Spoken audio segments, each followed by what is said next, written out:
Bonjour Denis Jacob. Bonjour. Deuxième nuit de rassemblement spontané des policiers dans l'Essonne notamment, mais également à Marseille. C'est une révolte ou c'est une révolution? Oh, c'est ni une révolte ni une révolution. C'est pas la première fois qu'on a ce genre de mouvement de colère. Mais est-ce que c'est pas un peu plus grave cette fois-ci? Parce que Alors, si on voit les messages qui ont été envoyés aux policiers pour les alerter, et les réactions, c'est face à une hiérarchie carriériste, des élites syndicales enlisées dans leurs conflits, vous êtes syndicaliste, vous allez répondre, oui. et une justice complètement désintéressée Mhm. par notre sort. Nous devons nous souder entre bleus, Oui, j'ai été moi-même c'est-à-dire les gens en destinataire. uniforme. Oui, j'ai été moi-même destinataire de ces SMS et du précédent qui a été envoyé par des collègues. Mais cette colère, elle est totalement légitime et moi, je la comprends et je suis pas le seul à la comprendre.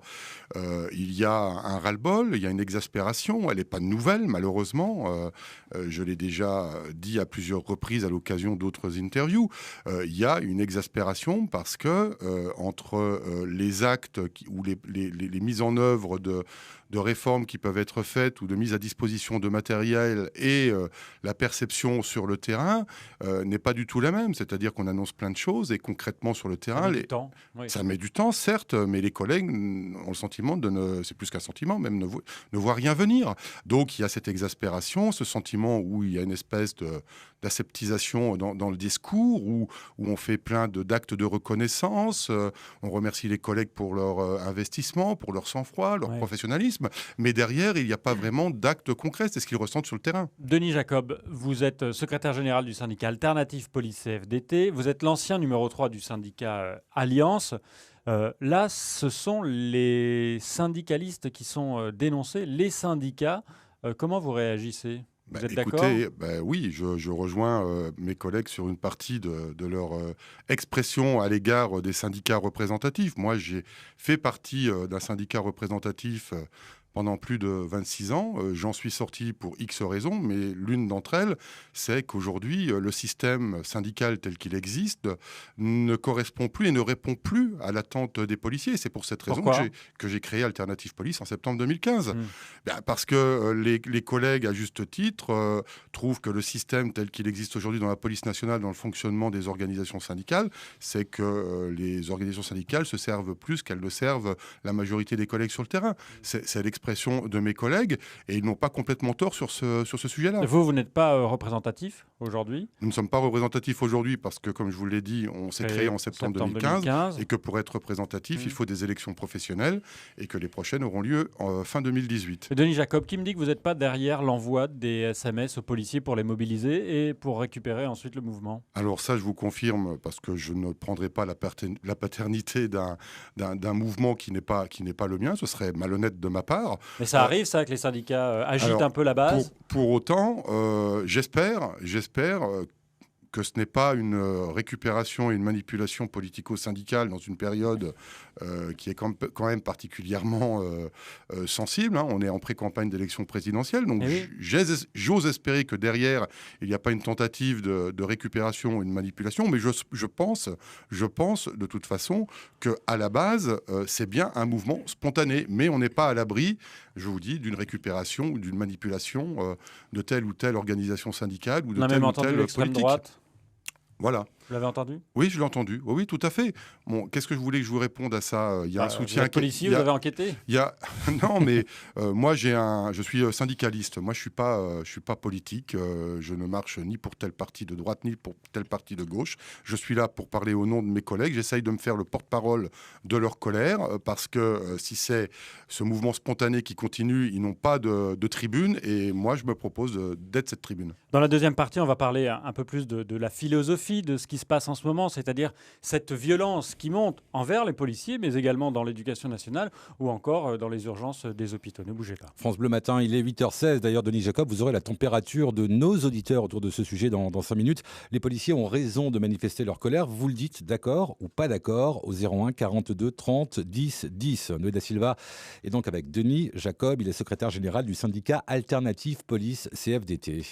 Est-ce que dans la police, quand on dit il y a un manque de moyens, c'est-à-dire qu'on demande plus de policiers, des meilleures voitures, un équipement adapté, des armes pour riposter, est-ce que quand on est policier, on s'interroge quand même sur la philosophie de la violence aujourd'hui en France ? Écoutez, de toute façon, la problématique que l'on a aujourd'hui, c'est pas une problématique due à ce gouvernement. Il faut quand même être honnête. La problématique de la violence, et notamment dans les secteurs particulièrement difficiles, que moi j'assume totalement en les appelant zones de non-droit, c'est un problème qui a plus de 30 ans. Moi, j'ai exercé dans ces zones-là fin des années 80, début des années 90. Tout ça. À Villeneuve-la-Garenne, dans les Mhm. Hauts-de-Seine. C'était une des cités les plus chaudes à l'époque. Depuis, il y a eu une rénovation en matière urbaine. C'est pour ça que la seule problématique de policière ne répondra pas, de régler cette situation-là, ne réglera pas la problématique policière, parce qu'en fait, il y a une transversalité entre les différentes institutions. Il y a un problème de politique sociale, il y a un problème de politique de la ville, un problème bien évidemment de politique de sécurité, mais également de politique de justice.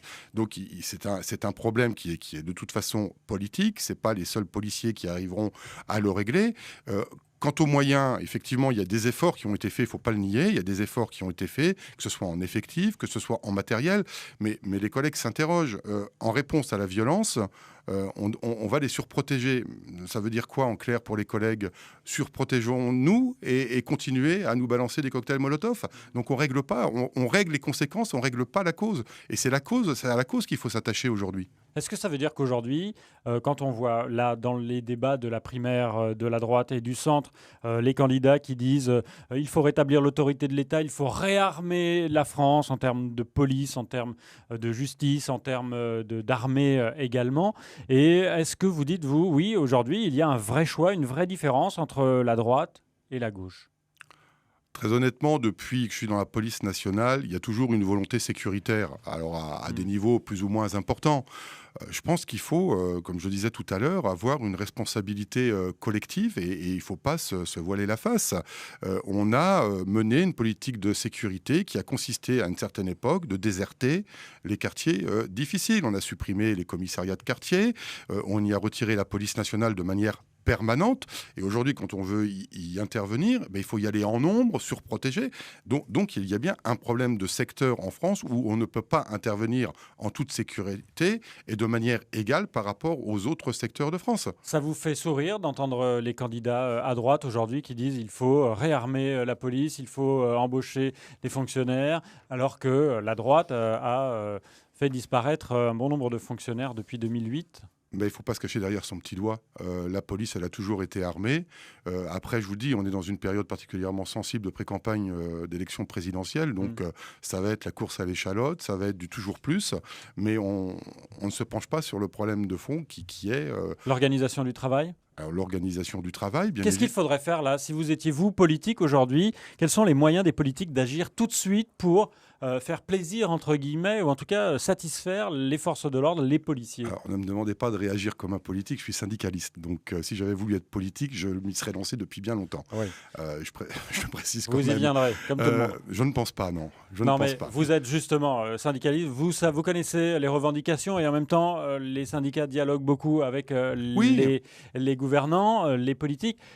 Que peuvent-ils faire là, très concrètement, pour la police? Très concrètement, À il y part a... des annonces de formation, d'arrivée de matériel, d'achat, Mais etc. très concrètement, des solutions, on en a déjà porté.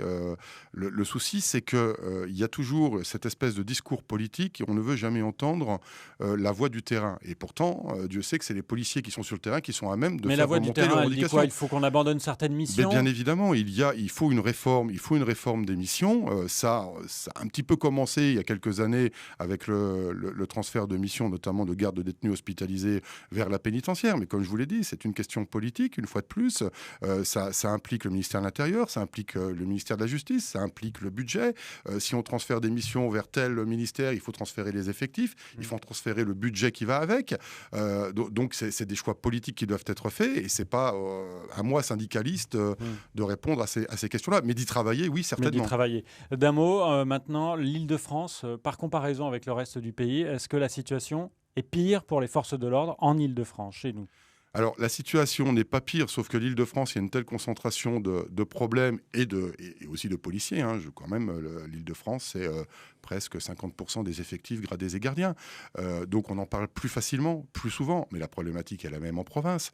Vous n'avez qu'à prendre Toulouse, le Mirail. Vous pouvez prendre Saint-Étienne, Grenoble. Vous pouvez prendre Marseille. prenons Bastia récemment, ou encore Mantes-la-Jolie, bon ça c'est l'Île-de-France. Mais non, le problème il est partout parce qu'on a des zones dans lesquelles nous ne pouvons pas intervenir de manière permanente. Merci beaucoup, Denis Jacob, d'être venu ce matin. Je rappelle que vous êtes secrétaire général du syndicat Alternative Police CFDT. Dans un instant, les policiers ont raison de manifester leur colère. D'accord ou pas d'accord, vous réagissez au 01 42 30 10 10.